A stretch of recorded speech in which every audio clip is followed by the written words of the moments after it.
Happy Friday, Plymouth, and happy International Celiac Awareness Day. I'm wearing my green to promote awareness and education for celiac disease. As someone who has celiac disease, it's really important to spread that knowledge to everyone. And as part of that, this week I had a briefing at the State House where members of the Celiac Disease Foundation, as well as Boston Children's Hospital, were there to share the research that's being done, the cause of celiac disease that's known, and so much more. And we had an opportunity to educate members of the House and the Senate and their staff. So it was a really wonderful opportunity, and I'm really glad that Celiac Foundation partnered with me on that. Beyond that, today, as I said, is International Celiac Awareness Day, May 16th. And today, or I should say with the support of my colleagues, we have a resolution that is saying, it says today is International Celiac Day by the House of Representatives. So I'm really happy to have the support of many of my colleagues in the House for that.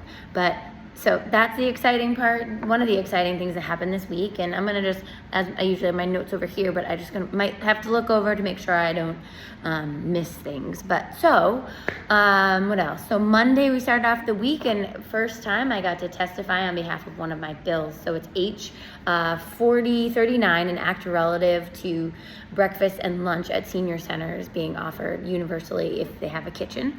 So I had an opportunity along with Michelle Brady, who is the Director of Health and Human Services in Plymouth, and testifying in front of the committee. So it was a great opportunity. We've got some information that we're going to continue to share with the committee, but first steps in hopefully making it a reality. I also had a housing committee hearing yesterday where we heard from agencies, government offices, and organizations that are within the committee's purview. And I think we probably had 10-ish people, maybe more. Everyone was given 10 minutes, and there was opportunity for question and answers and about certain pieces of legislation that may impact them or how they work and function. So that was really interesting to learn more about that and all the great work that's done by those groups and organizations. We had a lot of meetings this week. When I was looking back, I didn't realize I went to as many, but we did.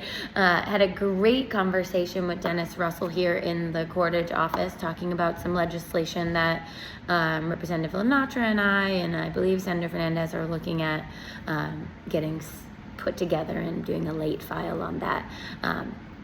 Very exciting. When we have more, we'll share.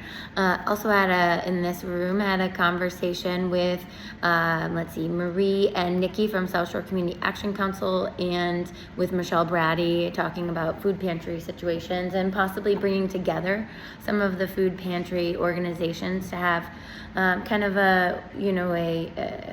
I would say like a meeting of the minds to talk about the issues they're confronting, how they're dealing, and just having a nice opportunity to have some colleague discussions. Had an opportunity to meet with Betsy Connell, who was a Plymouth resident, and also executive director of the Massachusetts Council on Aging, and to talk about our bill. So continuing to have conversations about this bill. Had another conversation with Desi about both of Representative Lenatra and I's transportation legislation that has to do with schools. So that was really great. Talked to them a little bit more, and we'll continue to have conversations regarding that and our other bills that we filed. At a meeting with John Hanson, who grew up here in Plymouth, John Hanson Machado, to talk about, he's a member of the governance group for the northeastern section of the American Chemical Society. So we talked about some of my legislation and some general legislation that he might be able to help with, or some interests that he has. So that was really a great opportunity.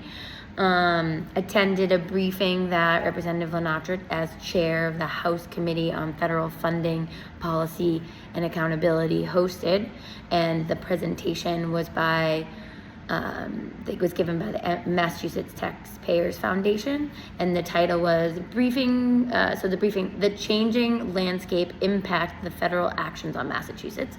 So had an opportunity to hear more about that. Very interesting as a member of that committee as well. It's a chance to build my knowledge. Office hours at Town Hall, thanks you came to see Kathy and I. Let's see, what else? We had informal session on Monday and Thursday that I was able to attend, and we had our constitutional convention on Wednesday, which was recessed until October 8th. So I think we gavelled in, and that's about it. We didn't have, and we'll have more conversation about that in the fall.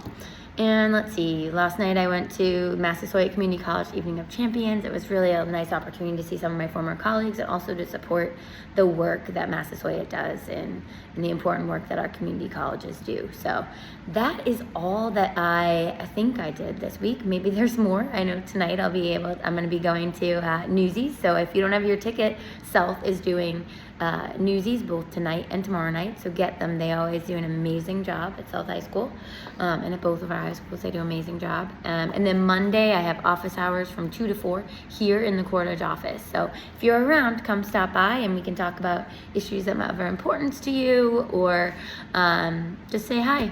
Hope everyone has a wonderful weekend. Don't forget to vote. Tomorrow is town election day, so please get out and vote. Remember, your polling place may have changed, so I know that we posted that in our feed, so please check that out. Have a wonderful day, Plymouth.